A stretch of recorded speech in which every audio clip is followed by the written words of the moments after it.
يا ربي يا ربي إني أسألك العفو ولم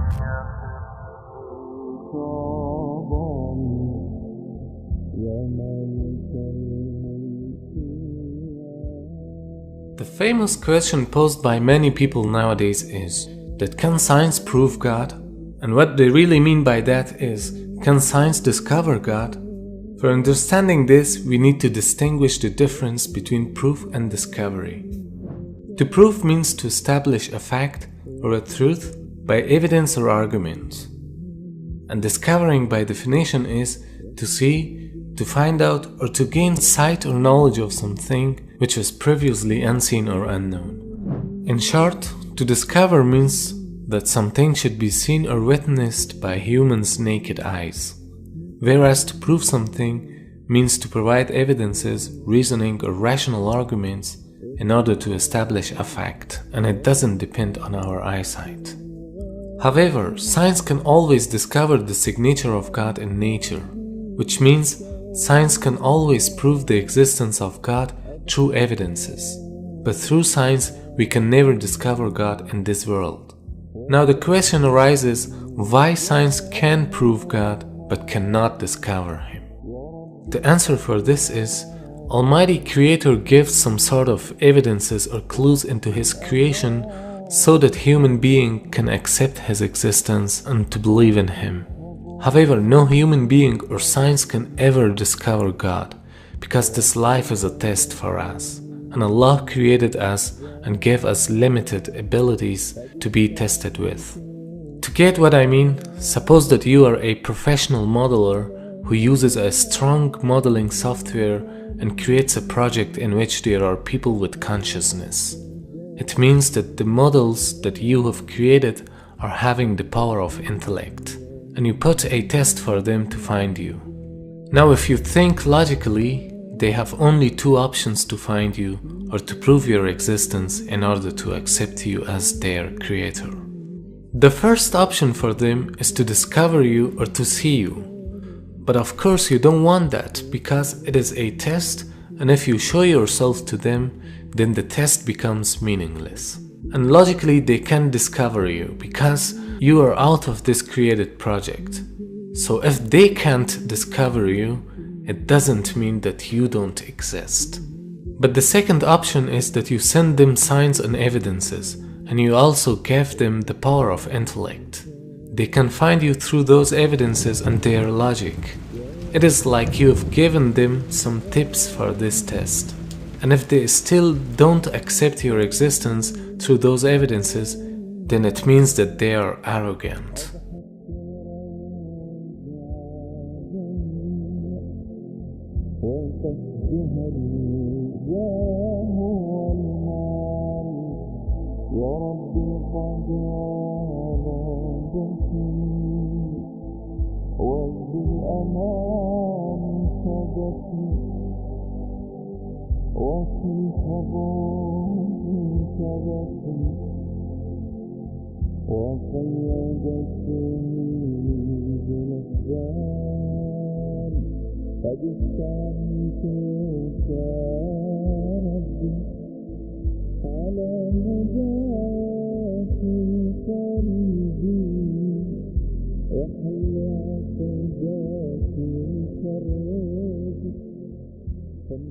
Now think of yourself, you, your project, the world in which you live, and the entire universe are all created by a superior being.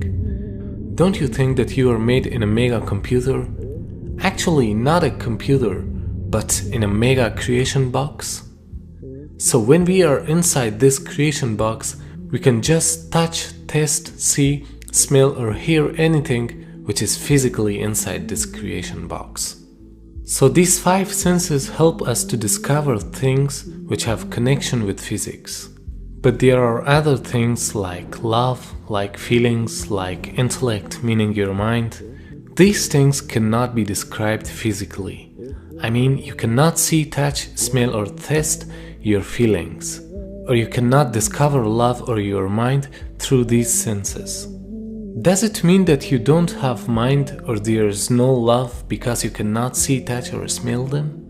Of course they exist, but you cannot discover them physically. You can prove their existence through signs and evidences and using your logic. For instance, the sign for a sad feeling is crying. Or when you analyze the outcome of something, it is an evidence for your mind or your intellect. So don't think that God is inside this creation box and you can discover Him like any other thing. Because anything which is discoverable is not God at the first place. He's beyond this universe and even beyond your imagination. You cannot discover Him by the laws of physics, because physics discovers anything which is bounded by the laws of physics. And Allah is not bounded by the laws of nature. So anything which is limited by these laws is not God. That's why you cannot discover Him, but His existence is proven through evidences and logic. Everything that we must verify has to be touch and feel. Yeah. But let me tell you something. If God could be touched and felt and seen, would that be God? Would that be God? It wouldn't really be a test of belief, would it? Because you would know. It's not even just a belief, because God actually says there's good reasons to believe in Him. For example, look, do you believe you had a great grandma? No. You believe yeah, but I mean, there's obviously, I know that because obviously I'm here now. Exactly. Yeah, but that's exactly the point. Have you ever seen your great grandma? You don't have access to her DNA. I know scientifically, I would have to have one to be here. How? Well, I don't know. See, that's the point.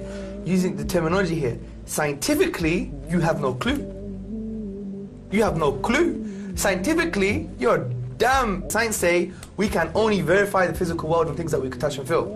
This is a non-verifiable thing. Yeah. The only way you know you got a great grandma is because you're here. You've made a logical, rational decision, not based on the physical world, based on necessity. The complexity of this universe and the laws of nature are all evidences for the existence of a wise creator who has designed them in such a precise manner. So if you don't see Him, it doesn't mean that He doesn't exist. The universe actually may have a purpose, and some physicists are now suggesting it does have a purpose.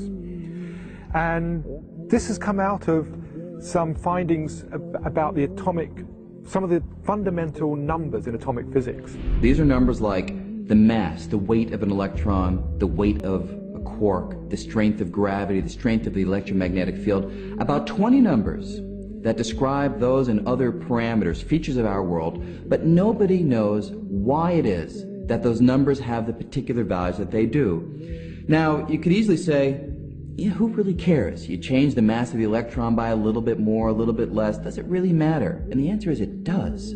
See, it turns out that if you imagine that we had 20 dials right here, and we could fiddle with those 20 numbers at will, even a small change to the values of the known values of those numbers would cause the world as we know it to disappear.